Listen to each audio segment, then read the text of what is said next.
بسم اللہ الرحمن الرحیم۔ السلام علیکم۔ کروڑوں درود و سلام ہمارے پیارے آقا حضرت محمد صلی اللہ علیہ وآلہ وسلم پر۔ اسی کے ساتھ ہم اپنی اس ویڈیو کو شروع کرتے ہیں اور آپ سے امید کرتے ہیں کہ آپ نے ہمارے چینل کو ضرور سبسکرائب کر لیا ہوگا۔ اگر نہیں کیا تو ہمارے چینل کو سبسکرائب کیجئے اور بیل آئیکن کے بٹن کو کلک کیجئے تاکہ ہماری ہر نئی آنے والی ویڈیو آپ تک فوری پہنچ سکے۔ حضرت عبداللہ بن مسعود رضی اللہ تعالیٰ عنہ فرماتے ہیں کہ حضرت محمد صلی اللہ علیہ وآلہ وسلم نے فرمایا کہ حضرت موسیٰ علیہ السلام سے کسی نے دریافت کیا کہ دنیا میں سب سے بڑا عالم کون ہے؟ تو موسیٰ علیہ السلام نے فرمایا میں۔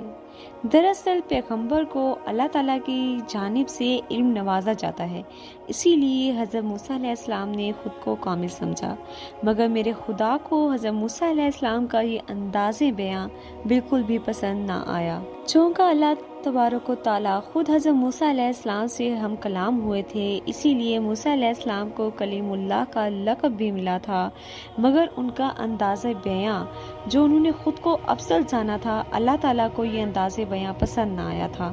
اسی لیے اللہ تبارک و تعالیٰ نے آپ علیہ السلام کو ان الفاظ میں تنبیہ کی کہ آپ کے پاس اتنا ہی علم ہے جتنا آپ کو اللہ نے عطا کیا۔ اگر آپ فلاں جگہ پر سفر کر کے جائیں تو وہاں پر ہمارا ایک بندہ ہے، جب تم اس کو پا لو گے تو جان لو گے کہ اس کے پاس وہ علم بھی ہے جو اللہ نے آپ کو عطا نہیں کیا۔ حضرت موسیٰ علیہ السلام کے پاس کھانے میں مچھلی تھی۔ اللہ تعالیٰ کی طرف سے ان کو یہ نشانی دی گئی کہ جب وہ مچھلی زندہ ہو کر دریا میں کود جائے تو سمجھ لینا میرا بندہ اسی جگہ پر موجود ہے۔ حضرت علیہ السلام اپنے خادم کو لے کر اس شخص کی تلاش میں چلے گئے۔ راستے میں انہوں نے قیام کیا اور وہاں پر وہی نشانی والی بات آشکار ہو گئی، یعنی مچھلی ان کے کھانے والے برتن سے نکل کر دریا میں کود گئی، مگر حضرت موسیٰ علیہ السلام کا غلام یہ بات غالباً بھول گیا اور اس نے اس بات کا ذکر اپنے آقا سے نہیں کیا۔ اس جگہ پر قیام کے بعد وہ لوگ صبح اٹھے اور پھر سفر پر روانہ ہو گئے۔ چلتے چلتے تھک گئے، تب حضرت موسیٰ علیہ السلام نے اپنے غلام سے کہا دوپہر کا کھانا لاؤ، اس سفر میں ہمیں بہت ہی تھکاوٹ ہو گئی ہے۔ تب غلام نے انہیں بتایا کہ جو مچھلی کھانے میں تھی وہ تو زندہ ہو کر ڈبکی لگا کر دریا میں چلی گئی۔ تو حضرت موسیٰ علیہ السلام واپس اسی جگہ پر گئے جہاں پر یہ واقعہ پیش آیا تھا، اور وہیں پر پھر ان کی حضرت خضر علیہ السلام سے ملاقات ہوئی۔ جیسے ہی حضرت موسیٰ علیہ السلام حضرت خضر علیہ السلام کی خدمت میں حاضر ہوتے ہیں، ان سے درخواست کرتے ہیں کہ جو علم لادنی اللہ کی ذات نے ان کو عطا فرمایا ہے وہ علم مجھے بھی سکھا دیں۔ مگر حضرت موسیٰ علیہ السلام کے پاس شریعت کا علم تھا، جبکہ حضرت خضر علیہ السلام کے پاس علم لادنی تھا، اسی لیے وہ جانتے تھے کہ وہ خلاف شریعت چیزیں دیکھ کر خاموش نہ رہ پائیں گے، اسی لیے انہوں نے حضرت موسیٰ علیہ السلام کو نصیحت کی کہ اگر آپ صبر کریں گے اور میری بات میں نہیں بولیں گے تبھی میں آپ کو یہ علم سکھاؤں گا۔ تو حضرت موسیٰ علیہ السلام نے کہا آپ مجھے صبر کرنے والوں میں ہی پائیں گے۔ حضرت خضر علیہ السلام نے کہا چلے ٹھیک ہے، مگر اب میں بھی جو کروں آپ نے میرے کسی بھی کام میں نہیں بولنا۔ بلا شبہ میں جو بھی کام کروں گا اللہ کے حکم سے ہی کروں گا۔ دریا کو پار کرنے کے لیے یہ لوگ ایک کشتی میں سوار ہو گئے جو کہ ایک غریب سے آدمی کی کشتی تھی۔ جب کنارے قریب آیا اور کشتی کنارے کو لگنے والی تھی تو حضرت خضر علیہ السلام نے اس کشتی میں ایک سوراخ کر دیا۔ حضرت موسیٰ علیہ السلام یہ دیکھ کر چپ نہ رہے اور فوراً سے بولے آپ نے یہ کیا کر دیا؟ آپ نے اس غریب کی کشتی میں سوراخ کیوں کر دیا؟ تو حضرت خضر علیہ السلام کہنے لگے میں نے تو آپ سے پہلے ہی بولا تھا کہ آپ صبر سے کام لیں گے۔ حضرت موسیٰ علیہ السلام کہنے لگے اگر بھولے سے مجھ سے کوئی غلطی ہو جائے تو اس کو نہ پکڑیں۔ اس کے بعد وہ لوگ جا رہے تھے کہ ایک لڑکا آ گیا، اس لڑکے کا حضرت خضر علیہ السلام نے قتل کر دیا۔ اس کو دیکھ کر حضرت موسیٰ علیہ السلام نے کہا اس نوجوان نے تو کسی کا قتل بھی نہیں کیا اور بلا وجہ کسی انسان کو آپ نے قتل کر دیا، آپ نے یہ کام بالکل بھی اچھا نہیں کیا۔ حضرت خضر علیہ السلام نے فرمایا میں نے تو پہلے ہی آپ کو بولا تھا کہ آپ میرے ساتھ صبر سے نہیں رہ سکتے۔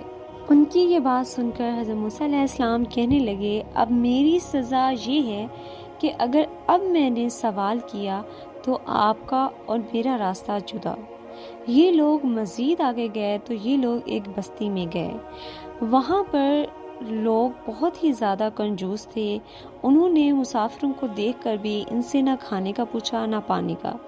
وہاں پر حضرت خضر علیہ السلام نے ایک دیوار جو کہ گرنے والی تھی اس کو سیدھا کر دیا۔ حضرت موسیٰ علیہ السلام یہ دیکھ کر کہنے لگے ہم تو مسافر ہیں، سفر کے باعث بھوکے اور تھکاوٹ سے نڈھال ہیں، لوگوں نے تو ہمارا احساس تک نہیں کیا، ہم سے پانی اور کھانے تک کا نہیں پہنچا۔ اگر آپ یہ کام کرنا ہی چاہتے تھے تو اس محنت کے بدلے کچھ اجرت ہی لے لیتے۔ حضرت خضر علیہ السلام نے جواب دیا اب آپ کا اور میرا رستہ جدا ہو گیا۔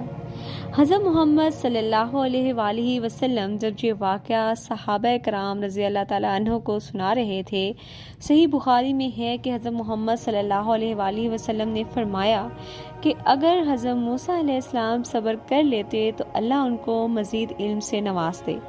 پھر حضرت خضر علیہ السلام نے حضرت موسیٰ علیہ السلام کو تمام واقعات کی تفصیل بتائی اور انہیں سمجھایا کہ ہر کام میں اللہ کی کوئی نہ کوئی مصلحت چھپی تھی۔